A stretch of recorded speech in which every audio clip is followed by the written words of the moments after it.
Hello guys, welcome back to my channel math magic Patna.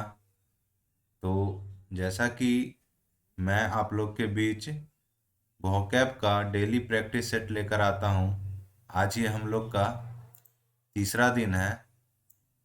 इससे पहले हमने 2 क्लास लिए हैं। तो आज आप लोग को बीच फिर 10 क्वेश्चन है।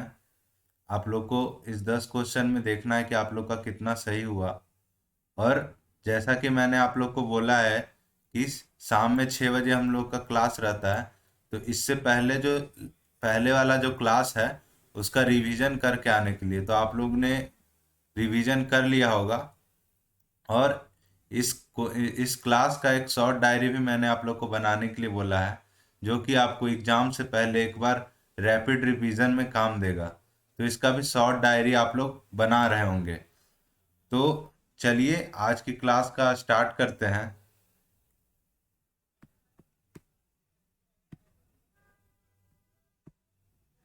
देखिए, फर्स्ट क्वेश्चन क्या है आप लोग के बीच। Rapid increase in the number और अमाउंट ऑफ समथिंग। तो किसी चीज के नंबर में या अमाउंट में रैपिड इंक्रीज मतलब कि तुरंत इंक्रीज होना, ये क्या कहलाता है?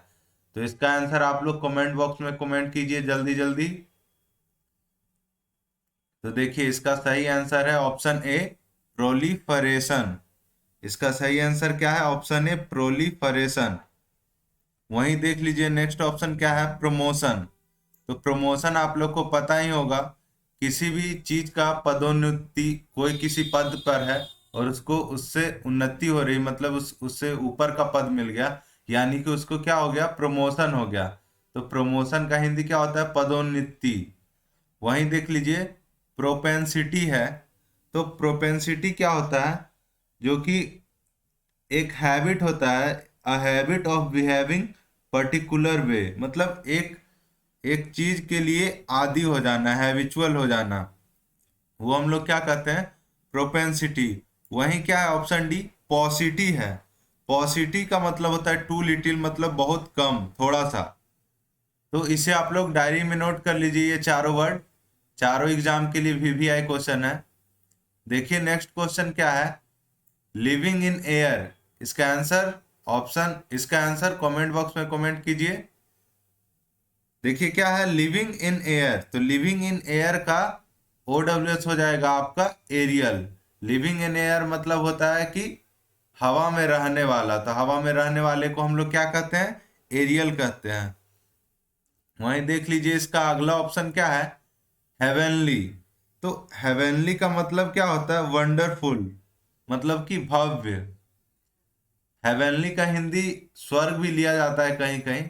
स्वर्ग भी भव्य ही होता है, इसलिए इसका English to English word wonderful best रहेगा। अगर हेवेनली का साइनो आप लोग से पूछे तो वंडरफुल बेस्ट रहेगा। वहीं देख लीजिए क्या है, फेदरी। फेदरी मतलब होता है कि फेदर मतलब क्या होता है? पंख। और फेदरी मतलब होता है ढेर सारा पंख, मतलब जो पंख लगा हुआ हो ढेर सारा, तो फेदरी उसको कहते हैं। वहीं देख लीजिए क्या है, विजुअल। विजुअल मतलब होता है दृश्य। विजुअल मतलब क्या होता है? दृश्य। तो इसे भी आप लोग नोट कर लीजिए। चलिए नेक्स्ट क्वेश्चन की ओर हम लोग बढ़ते हैं। देखिए क्या है, an instrument used for measuring atmospheric pressure. तो ऐसा इंस्ट्रूमेंट जो कि एटमॉस्फेरिक प्रेशर मापता है, वो क्या है? तो इसका आंसर आप लोग दीजिए कमेंट बॉक्स में। तो चलिए इसका आंसर क्या है मैं आप लोग को बता देता हूं। इसका आंसर हो जाएगा ऑप्शन डी, बैरोमीटर। तो जो वायुमंडलीय दाब मापता है उसे हम लोग क्या कहते हैं? बैरोमीटर। एटमॉस्फेरिक प्रेशर का मतलब होता है वायुमंडलीय दाब। वहीं देख लीजिए क्या है, ऑप्शन ए, थर्मोमीटर है। थर्मोमीटर आप लोग को पता ही होगा कि थर्मोमीटर बुखार मापने के लिए किया जाता है उपयोग। वहीं वोल्ट मीटर क्या होता है? वोल्ट मीटर वोल्टेज नापने के लिए किया जाता है। और वहीं ऑप्शन सी क्या है, अल्टीमीटर। तो अल्टीमीटर का उपयोग समुद्र तल से ऊंचाई नापने के लिए किया जाता है। तो ये चारों ऑप्शन जो आप लोग का दे रखा है, ये चारों का चारों वीवीआई है। इसको भी नोट कर लीजिएगा, जिसमें जो अल्टीमीटर है वो 3 बार एसएससी पूछ चुका है 2019 के बाद। देख लीजिए 4 number question, the study of human history and pre history through the excavation of sites. तो इसका आंसर आप लोग कमेंट कीजिए। तो देखिए क्या है, the study of human history मतलब कि मानव का इतिहास का जो स्टडी करने वाला होता है उसे हम लोग क्या कहते हैं। तो इसका सही आंसर हो जाएगा आर्कियोलॉजी। आर्कियोलॉजी इसका सही आंसर है। वहीं देख लीजिए अगला ऑप्शन क्या है, सीफोलॉजी। यहाँ पे पी साइलेंट होता है, पर सेफोलॉजी नहीं होता है, सीफोलॉजी बोला जाता है। जैसे साइकोलॉजी में पी साइलेंट होता है ना, सुनामी में टी साइलेंट होता है। ये सब वर्ड बहुत वीवीआई है, इसे आप लोग नोट करके रखिएगा, मिस स्पेल्ट में पूछ लेता है। वही ये भी है सीफोलॉजी। तो सीफोलॉजी क्या होता है, तो ये the scientific study of election, मतलब कि इलेक्शन जो हम लोग का होता है उसका साइंटिफिक स्टडी को हम लोग क्या कहते हैं, सीफोलॉजी कहते हैं। वहीं देखिए क्या है, एंथ्रोपोलॉजी। एंथ्रोपोलॉजी मानव विज्ञान होता है। एंथ्रोपोलॉजी क्या होता है, मानव विज्ञान होता है।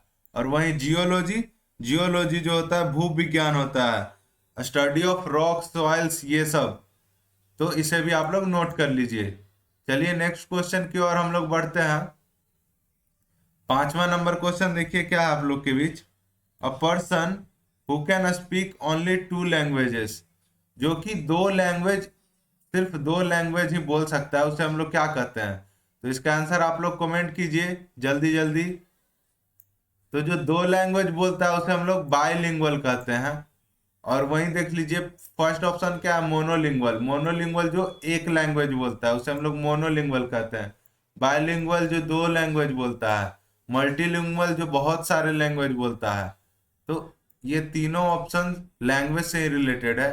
तीनों में से कोई ना कोई घुमा फिरा के पूछ ही लेता है किसी शिफ्ट में। तो ये तीनों भी नोट कर लीजिए। वहीं देख लीजिए एक दे रखा है लिंग्विस्ट।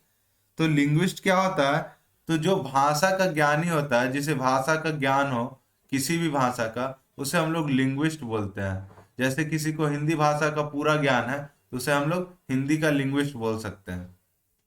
तो इसे भी नोट कर लीजिए। नेक्स्ट क्वेश्चन की ओर देखिए क्या है next question, guide the course of a ship specially by using instrument और मैप्स। तो guide the course of a ship specially by using instruments और मैप। तो मैप के सहायता से गाइड करने का जो कोर्स होता है वो भी किसको, शिप को। तो उसके बारे में आप लोग से पूछ रहा है। तो इसका सही आंसर क्या हो जाएगा, नेविगेट। नेविगेट का मतलब जैसे इसका पहले हिंदी समझ लीजिए आप लोग क्या है, guide the course of a ship specially by using instruments और मैप। तो मतलब देखिए शिप जब चलता है पानी में तो उसे रास्ता पता नहीं होता है कि किधर जाना है। तो उसे जो गाइड करने का जो कोर्स है, जो किसकी सहायता से, इंस्ट्रूमेंट्स या मैप की सहायता से होता है, उसे हम लोग क्या कहते हैं, नेविगेट कहते हैं। तो ये अच्छा क्वेश्चन है, इसे आप लोग नोट कर लीजिए। वहीं देख लीजिए क्या है, ये एंकर है। तो एंकर का क्या होता है, एंकर का एक मीनिंग होता है जो एंकर एंकरिंग करता है किसी भी शो को, तो उस वो अर्थ में एंकर का वो मीनिंग होता है। और एंकर का नाव शिप वगैरह में भी एक मीनिंग होता है। वो क्या होता है मैं बता रहा हूँ। देखते हैं जब नाव कभी रोकना रहता है तो उसमें एक लोहे का चेन टाइप का होता है, और चेन का सबसे किनारा पे एक मोटा सा लंगड़ होता है, उसको लंगड़ बोलते हैं। तो लंगड़ डाल के ही नाव को रोका जाता है। तो वो जो लंगड़ होता है उसी को हम लोग एंकर कहते हैं, उसी को एंकर कहते हैं। ये आप लोग नोट कर लीजिएगा। वहीं ऑप्शन बी क्या है, सेल। तो सेल क्या होता है, सेल भी शिप से ही रिलेटेड है। To travel on water in a ship, इसे हम लोग क्या कहते हैं, सेल कहते हैं। और ट्रेवल का मतलब तो आप लोग को पता ही होगा, भ्रमण करना होता है। तो इसे भी नोट कर लीजिए। 7 नंबर क्वेश्चन, जब तक मैं क्वेश्चन पढ़ता हूं आप लोग इसका आंसर कमेंट बॉक्स में कमेंट कीजिए। A remedy for all disease, मतलब कि सभी रोग का एक उपाय, जिसे हम लोग क्या कहते हैं, रामबाण कहते हैं। बहुत ही हल्का क्वेश्चन है और बहुत वीवीआई क्वेश्चन है। देखिए इसका आंसर आप लोगों ने कमेंट बॉक्स में कमेंट भी कर दिया, बिल्कुल सही आंसर है। इसका सही आंसर क्या है? पेनिसिया। पेनेसिया का ही हिंदी होता है रामबाण, a remedy for all disease. ये लगभग 12 बार पूछ चुका है, तो ये आप लोग के लिए काफी वीवीआई क्वेश्चन है, इसे नोट कर लीजिएगा। A remedy for all disease, इसका सही आंसर क्या है? पेनिसिया। वहीं देख लीजिए ऑप्शन भी क्या है? एंटीबायोटिक। तो एंटीबायोटिक क्या होता है ये आप लोग यूज तो करते होंगे लेकिन पता नहीं होगा। तो एंटीबायोटिक जो होता है उसे उसका हिंदी होता है जीवाणुनाशक। एंटीबायोटिक का हिंदी क्या होता है? जीवाणुनाशक। वहीं देखिए ऑप्शन सी क्या है? एंटीडोट। तो एंटीडोट का होता है विषहर दवा, जो कि विष को हर लेता है, पॉइजन को खत्म कर देता है, उसको हम लोग एंटीडोट कहते हैं। वहीं क्या है? ऑप्शन डी पेटेंट है। तो पेटेंट क्या होता है? क्लियर। क्लियर को हम लोग पेटेंट कहते हैं, क्लियर का साइनो है। क्लियर, ऑब्वियस, पेटेंट, ये सब साइनोनिम्स है, तो इसे भी आप लोग नोट कर लीजिए। 8 नंबर क्वेश्चन देखिए क्या है? That which can not be heard. वैसा जिसे, वो जिसे हम लोग सुन नहीं सकते हैं, उसको क्या कहते हैं? तो इसका सही आंसर हो जाएगा ऑप्शन ए, इनऑडिबल। इनऑडिबल का मतलब ही होता है जिसे हम लोग सुन नहीं सकते हैं। वहीं देख लीजिए ऑप्शन भी क्या है? इनविजिबल। इनविजिबल का मतलब होता है जिसे हम लोग देख नहीं सकते हैं, that which can not be seen. वहीं ऑप्शन सी क्या है? इनकरिजिबल। तो इनकरेजिबल का मतलब क्या होता है? Too bad to be corrected. इतना खराब कि उसे हम लोग सही नहीं कर सकते हैं, इसे ही कहते हैं incorrigible, too bad to be corrected. वहीं क्या है? Option D, incredible. तो इनक्रेडिबल क्या होता है? इनक्रेडिबल होता है वेरी डिफिकल्ट टू बिलीव, मतलब जिस पे बिलीव ना किया जा सके, इनक्रेडिबल, अविश्वसनीय। देखिए 9th नंबर क्वेश्चन क्या है? One whose hobby is stamp collection. वैसा जिसका हॉबी है, क्या हॉबी है? स्टाम्प कलेक्शन का हॉबी है, उसे हम लोग क्या कहते हैं? तो इसका सही आंसर होगा फिलेटलिस्ट। फिलेटलिस्ट को ही हम लोग क्या कहते हैं? स्टाम्प कलेक्शन जो करता है उसे हम लोग क्या कहते हैं? फिलेटलिस्ट कहते हैं। वहीं देखिए पहला ऑप्शन, फोनोलॉजिस्ट। तो फोनोलॉजिस्ट क्या होता है? जो साउंड्स का स्टडी करता है उसे हम लोग क्या कहते हैं? फोनोलॉजिस्ट कहते हैं। वहीं क्या है? फिलेंथ्रोपिस्ट। तो फिलेंथ्रोपिस्ट क्या होता है?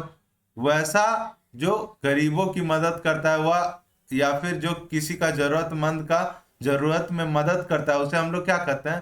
फिलेंथ्रोपिस्ट कहते हैं। तो ये सभी के मन में होना चाहिए फिलेंथ्रोपिस्ट का भावना, कि किसी को अगर कोई चीज का जरूरत है तो हमें उसकी मदद करनी चाहिए।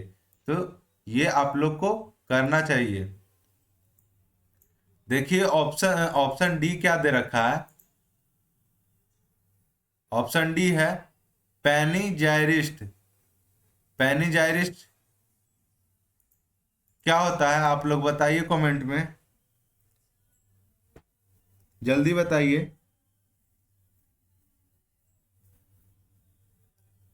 बिल्कुल सही। देखिए इसका क्या होता है? अ पर्सन हु प्रेज समवन। एक ऐसा व्यक्ति जो किसी को प्रेज करता है उसे हम लोग क्या कहते हैं? पैनीजायरिस्ट कहते हैं। देखिए question number 10, one who is in charge of a museum और आर्ट गैलरी। वो जो इंचार्ज हो किस चीज का? किसी म्यूजियम का या फिर आर्ट गैलरी का, उसे हम लोग क्या कहते हैं? तो उसे क्यूरेटर कहते हैं, जो कि ऑप्शन बी में स्थित है। तो जो म्यूजियम का इंचार्ज होता है या आर्ट गैलरी का इंचार्ज होता है उसे हम लोग क्यूरेटर कहते हैं। तो ये बिल्कुल सही है, ऑप्शन बी, इसे आप लोग नोट कर लीजिए। वहीं देख लीजिए ऑप्शन ए क्या है? मॉनिटर।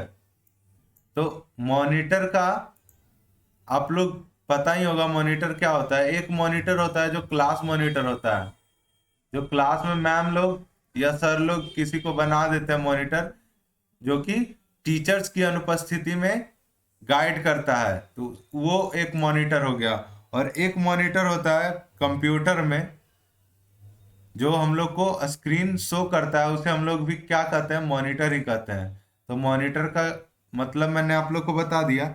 वहीं सी नंबर ऑप्शन देखिए क्या है? इंस्ट्रक्टर। इंस्ट्रक्टर का मतलब होता है जो हमें इंस्ट्रक्शन देता है, सुझाव देता है, उसे हम लोग क्या कहते हैं? इंस्ट्रक्टर कहते हैं। वहीं ऑप्शन डी क्या है? कलेक्टर। तो कलेक्टर जो कि किसी चीज का, देखिए जैसे ट्रेन में होता है टिकट कलेक्टर जो कि टिकट को कलेक्ट करता है, बस में भी होता है, उसी तरह से जो किसी चीज को कलेक्ट करता है उसे हम लोग क्या कहते हैं, कलेक्टर कहते हैं। तो ये था आज का 10 क्वेश्चन, ये आप लोग का आंसर की है, देख लीजिएगा। इसका पीडीएफ में टेलीग्राम चैनल पे अपलोड करवा देता हूं अभी। अगर आप लोग टेलीग्राम चैनल से नहीं जुड़े हैं तो टेलीग्राम चैनल को ज्वाइन कर लीजिए, क्योंकि सारा क्लास का पीडीएफ आप लोग को टेलीग्राम चैनल पे ही मिलेगा। तो टेलीग्राम चैनल का लिंक मैं आप लोग को डिस्क्रिप्शन बॉक्स में दे रखा हूँ, वहां से जाके आप लोग अभी ज्वाइन कर लीजिए और इसका पीडीएफ वहां से डाउनलोड कर लीजिए। और हाँ, जितना भी क्वेश्चन मैं लिखवा रहा हूँ सारा ब्लैक बुक का है, तो ब्लैक बुक का रिवीजन भी आप लोग का हो जा रहा है साथ में। और आप लोग को पता ही है कि इंग्लिश का वोकैब में ब्लैक बुक का क्या रोल है। तो ये था आज का 10 क्वेश्चन, आशा करता हूँ आप लोग को अच्छा लगा होगा। अगर अच्छा लगा तो कमेंट बॉक्स में कमेंट करके जरूर बताइएगा, और वीडियो को लाइक करके जाइएगा, और हमारे चैनल से नए जुड़े हैं तो चैनल को सब्सक्राइब भी कीजिएगा।